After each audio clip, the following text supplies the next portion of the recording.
ठीक है। Light chapter में सबसे पहले हम पढ़ेंगे लाइट क्या होती है। लाइट एक आपकी ऐसी एनर्जी है जो आपको कोई भी चीज दिखाती है। जब किसी ऑब्जेक्ट पर, ये अगर कोई ऑब्जेक्ट है, इस ऑब्जेक्ट पर कोई लाइट पड़ती है तो वो रिफ्लेक्ट होकर जब हमारी आईज पर पड़ती है तब हमें वो ऑब्जेक्ट दिखाई देती है। ठीक है। लाइट जो हमें पता है कि लाइट हमेशा स्ट्रेट लाइन में चलती है। कैसे चलती है? हमेशा स्ट्रेट लाइन में चलती है। इसका एक्सपेरिमेंट आप कर सकते हो। ऐसे करके आपने एक ट्यूब ले ली। अगर आपने बिल्कुल सीधी ट्यूब ली थी तो अगर आपको बिल्कुल सीधे सीधे, यहाँ पर आपका कैंडल है, यहाँ पर आपकी आई है, तो बिल्कुल आपको सीधे सीधे वो कैंडल का फ्लेम दिख जाएगा। लेकिन अगर यहाँ पर आपने ये मोड़ दिया तो क्योंकि लाइट स्ट्रेट लाइन में चलती है तो लाइट तो ऐसे दिखाई देगी, और आपकी आंख यहाँ पर है तो ये आपको दिखाई नहीं देगी। इससे प्रूफ हो जाता है कि लाइट जो है वो हमेशा स्ट्रेट लाइन में चलती है। लाइट जब स्ट्रेट लाइन में चलती है तो हम उसे रेक्टिलिनियर प्रोपोगेशन ऑफ लाइट भी कहते हैं। ठीक है। नेक्स्ट है reflection. Reflection of light. Reflection क्या होता है? रिफ्लेक्शन ऑफ लाइट क्या होता है? जब ये लाइट, कोई भी लाइट किसी सरफेस पे टकराई और टकराने के बाद बाउंस बैक होकर उसी मीडियम में वापस चली गई। यहाँ पर ये वर्ड लिखना, सेम मीडियम, ये बहुत ज्यादा जरूरी है। ठीक है। क्या रिफ्लेक्शन की डेफिनेशन आप बोल सकते हो? Bouncing back of light in the same medium after striking on a surface. किसी भी सरफेस पर टकराई लाइट और टकराकर उसी मीडियम में वापस चली गई तो उसे हम क्या कहते हैं? रिफ्लेक्शन कहते हैं। रिफ्लेक्शन के दो लॉ होते हैं कि ये जो एक ये इंसिडेंस एंगल होता है ये, और ये होता है रिफ्लेक्टेड एंगल। ठीक है। ये दोनों आपस में बराबर होने चाहिए। दूसरा लॉ ये कहता है कि ये इंसिडेंट रे, ये नॉर्मल और ये रिफ्लेक्टेड रे तीनों एक ही पॉइंट पर, जिसे हम इंसिडेंस पॉइंट भी कहते हैं, वहां पर तीनों के तीनों स्ट्राइक करने चाहिए। ये दो लॉ हैं आपके रिफ्लेक्शन के। इसके बाद टॉपिक आता है आपका, that is image. Real image और virtual image. Real and virtual image दोनों के बीच में डिफरेंस पूछा जाता है बहुत ज्यादा पेपर में। रियल इमेज वो होता है जिसे आप स्क्रीन पर ले सकते हो। ठीक है। Can be formed on screen. ठीक है। और ये जो वर्चुअल वाला होता है ये can not be form on screen, इसको आप स्क्रीन पर नहीं बना सकते। दूसरी बात, जो रियल इमेज होता है वो हमेशा इन्वर्टेड होता है। इन्वर्टेड का मतलब उल्टा होता है। अगर आपने ऐसे बनाया कोई इमेज, ठीक है, कोई ऑब्जेक्ट आपने ऐसे रखा तो इसका इमेज अगर ऐसे उल्टा बनता है दैट मीन्स वो इन्वर्टेड बना है। ठीक।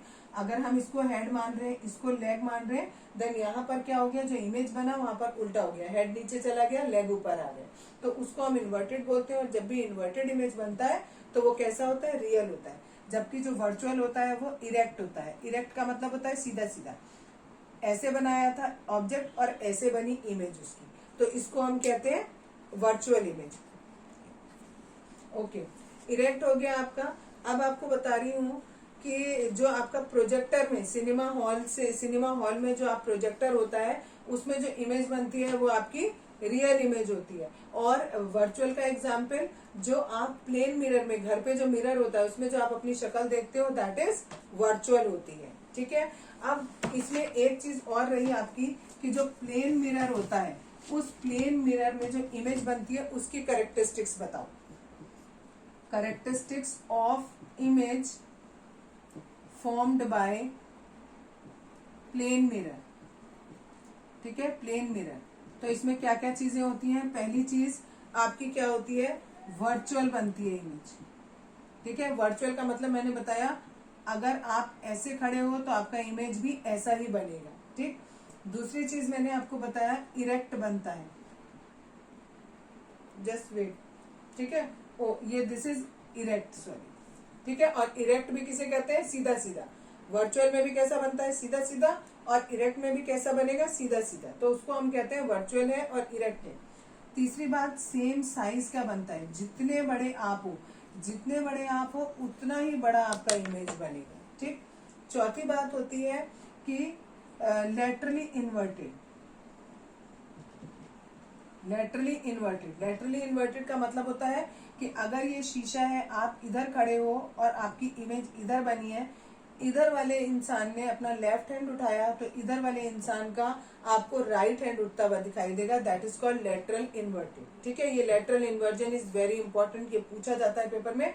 What is lateral inversion? Lateral inversion किसे कहते हैं?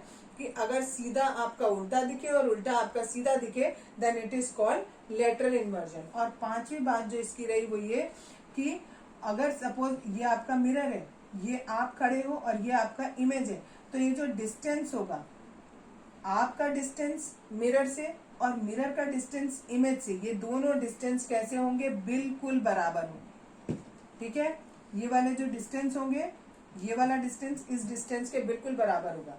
ये वाले जो साइज है ये इस वाले साइज के बिल्कुल बराबर होगा। ठीक है, ये हो गए characteristics of image formed by plane mirror. अब आपको बता रही हूं लेटरल इन्वर्जन। मैंने बताया आपको लेटरल इन्वर्जन, एक बार दोबारा बता रही हूँ। लेटरल इन्वर्जन क्या होता है? अगर सपोज आपने एल लिखा और आप उसे शीशे में देखोगे तो आपको ऐसे उल्टा दिखाई देगा एल। ठीक है, इस लेटरल इन्वर्जन की वजह से ही जो एम्बुलेंस होता है, एम्बुलेंस में जो एम्बुलेंस वर्ड लिखा होता है वो उल्टा लिखा होता है, वो इस तरीके से लिखा होता है, ALUBM और ए। एम्बुलेंस उल्टा लिखा होता है। जब आप इसे शीशे में देखोगे तो ये बिल्कुल सही AMBULANCE, एम्बुलेंस बिल्कुल सीधा दिखाई देगा। ये इसलिए होता है कि जो लोग गाड़ी वगैरह चलाते हैं, स्कूटर चलाते हैं, उनके पास जो मिरर होता है वो मिरर जो होता है, उस मिरर में जब आपकी ये इमेज बनती है, गाड़ी है आपके पीछे, उसकी एम्बुलेंस वाली गाड़ी जो है वो आपके पीछे है, जो आप गाड़ी चला रहे हो। ठीक है, तो जो आगे जो गाड़ी चला रहा है उसके जो शीशे में आपको इमेज दिखाई देगी वो कैसी दिखाई देगी? ऐसी सीधी दिखाई देगी। इसीलिए एम्बुलेंस पे उल्टा लिखा होता है, क्योंकि उसका लेटरल इन्वर्जन हो जाता है।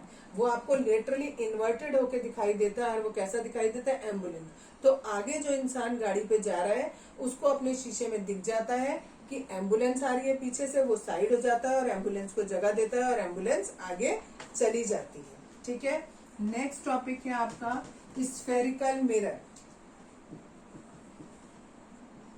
स्फेरिकल मिरर, पहली बात तो कभी कभी यही पूछी जाती है कि स्फेरिकल मिरर क्या होते हैं और इनको स्फेरिकल क्यों कहते हैं? क्योंकि इनका जो रिफ्लेक्टेड पोर्शन होता है वो स्फेयर का फॉर्म का होता है, इसलिए हम उन्हें वो स्फेरिकल मिरर बोलते हैं। स्फेरिकल मिरर होते क्या है? कांच का बिल्कुल एक बॉल ले लो आप, कांच की बॉल ले ली और हॉलो बॉल, बीच में से कैसी है? खोखली है, हॉलो है। ठीक, अब आपने यहाँ से थोड़ा सा पोर्शन कट कर लिया या यहाँ से पोर्शन कट कर लिया, एक जगह से पोर्शन कट किया और इसकी एक तरफ आपने पॉलिश लगा दी, एक बार इधर पॉलिश लगा दी और एक बार आपने अंदर की तरफ पॉलिश लगा दी। ठीक है, जब आप बाहर की ओर पॉलिश लगाएंगे तो आप इस तरफ से देख सकते हैं। तो यहाँ पर केव बन रहा है, that means it is concave. और यहाँ पर आपका ये उभरा हुआ पोर्शन है, बल्ज आउट हो रहा है, इसलिए इसको कहते हैं कॉन्वेक्स। ठीक है, दो तरीके के आपके मिरर हो गए। ठीक, इस मिरर में आपका एक पॉइंट होता है, दैट इज कॉल्ड, ये जो आपका बता, सपोज ये आपका मिरर है, इस मिरर का बिल्कुल बीच का जो पॉइंट होगा दैट इज कॉल्ड पोल, इसको पोल बोला जाता है। ठीक, अब ये जो आपने मिरर था ये आपने किसी स्फीयर से काटा होगा ऐसे, उस स्फीयर का जो सेंटर होता है उसे बोला जाता है सेंटर ऑफ कर्वेचर। अब आप P और C इन दोनों पॉइंट से होती हुई एक लाइन ड्रॉ करोगे, that is called principal axis. अब कोई लाइट आई प्रिंसिपल एक्सिस के बिल्कुल पैरेलल आएगी। ठीक है, वो ऐसे वापस चली जाएगी और हमें लगेगा कि वो कहाँ से आ रही है? फोकस से आ रही है। तो दिस वन इज फोकस। हमेशा याद रखना है कि ये जो फोकस है और जो सेंटर ऑफ कर्वेचर है, ये दोनों का जो डिस्टेंस होगा वो बिल्कुल बराबर होगा। P और F के बीच का और F और C के बीच का डिस्टेंस हमेशा बराबर होगा। ये जो P और F के बीच का डिस्टेंस होता है इसे फोकल लेंथ कहते हैं, और यहाँ से P से C तक के बीच के डिस्टेंस को रेडियस ऑफ कर्वेचर कहते हैं। ये भी F, ये भी F, दो बार आपने F मिलाया तो आपको एक बार R मिला, 2F इक्वल टू R, या आप कह सकते हो F equals to R by 2। यानी जो फोकल लेंथ होता है वो रेडियस का क्या होता है, आधा होता है, रेडियस ऑफ कर्वेचर का आधा होता है। नेक्स्ट टॉपिक है आपका uses of convex and concave mirror, कहाँ कहाँ यूज करते हैं। ठीक है, यूज ऑफ पहले बता रही हूँ कॉनकेव मिरर की। कॉनकेव मिरर आप कहाँ कहाँ यूज करोगे। पहला यूज है आपका इन टॉर्च, ठीक है, टॉर्चेज में, कार की हेडलाइट में, ठीक, शेविंग मिरर में, इन सारी जगह पर आप ये मिरर यूज करते हो, कॉनकेव मिरर यूज करते हो। अब बता रही हूँ आपको कॉन्वेक्स मिरर कहाँ कहाँ यूज होता है। कॉन्वेक्स मिरर हमारा कितनी जगह यूज होगा, जनरली हमें जब बहुत बड़ा एरिया देखना होता है तब हम यूज करते हैं, तो ये रियर व्यू, ठीक है, कार में जो रियर व्यू मिरर्स होते हैं उस जगह पर यूज होता है। ठीक, नेक्स्ट टॉपिक है आपका लेंस। लेंस किसे कहते हैं, खाली इसकी डेफिनेशन याद रखो। लेंस में आपके दो ट्रांसपेरेंट पार्ट होते हैं, एक ये पार्ट लिया और एक ये पार्ट लिया। जो आपका ये पूरा स्फीयर था उस लेंस बता रही थी, लेंस में आपने क्या किया, ये पूरा का पूरा स्फीयर था, कांच का आपका हॉलो स्फीयर था, आपने दो पार्ट कट कर दिए, एक पार्ट ये कट किया और एक पार्ट ये कट किया, और दोनों को आपस में ऐसे जोड़ दिया। आप इन्हें उल्टा करके भी जोड़ सकते हो, लाइक दिस। ठीक है, अगर आप ऐसे जोड़ते हो then it is called convex lens, और ये कॉनकेव लेंस। ठीक है, अच्छा, ज्यादा इसमें डिटेल में आपके नहीं है, एक बात बस ये आपको याद रखनी है इसमें कि ये जो कॉन्वेक्स लेंस होता है इसको कन्वर्जिंग कहते हैं, कन्वर्जिंग लेंस। अगर मिरर पूछ ले कन्वर्जिंग मिरर तो उल्टा हो जाएगा, वो कॉनकेव होता है।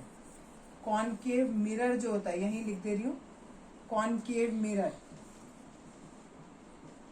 ठीक है, और यहां पर ये है लेंस। कॉनकेव लेंस को कन्वर्जिंग लेंस कहते हैं और कॉनकेव मिरर को हम कन्वर्जिंग लेंस कहते हैं। क्लियर। और कॉनकेव जो आपका लेंस है ये हमारा डाइवर्जिंग, इसको हम डाइवर्जिंग लेंस बोलेंगे, और जो हमारा कॉन्वेक्स मिरर है उसको हम क्या कहेंगे, डाइवर्जिंग मिरर बोलेंगे। Clear. Next topic is spectrum. अगर आप किसी व्हाइट लाइट को प्रिज्म के ऊपर डालते हो, ठीक है, तो ये 7 कलर्स में डिस्ट्रीब्यूट हो जाती है। आगे जाकर ये 7 कलर आपको दिखेंगे, दैट इज विबग्योर, VIBGYOR। ठीक है, विबग्योर के फॉर्म में आपको कलर मिलेंगे, और इसी को हम, इस प्रोसेस को हम डिस्पर्जन बोलते हैं। ठीक है, DISPERSION, डिस्पर्जन। किसको डिस्पर्जन कहा, जब व्हाइट लाइट आपकी 7 कलर्स में ब्रेक हो गई तो उसको हम डिस्पर्जन बोलते हैं। ठीक है, ये बहुत इंपॉर्टेंट है, पूछा जा सकता है। ठीक, और ये जो स्पेक्ट्रम है इसके बारे में हमें किसने बताया था, इसाक न्यूटन ने। खाली नाम आपने सुना होगा न्यूटन, ठीक है, तो उसी का पूरा नाम है इसाक न्यूटन। ये स्पेक्ट्रम के बारे में हमें उसने बताया था, दैट्स इट।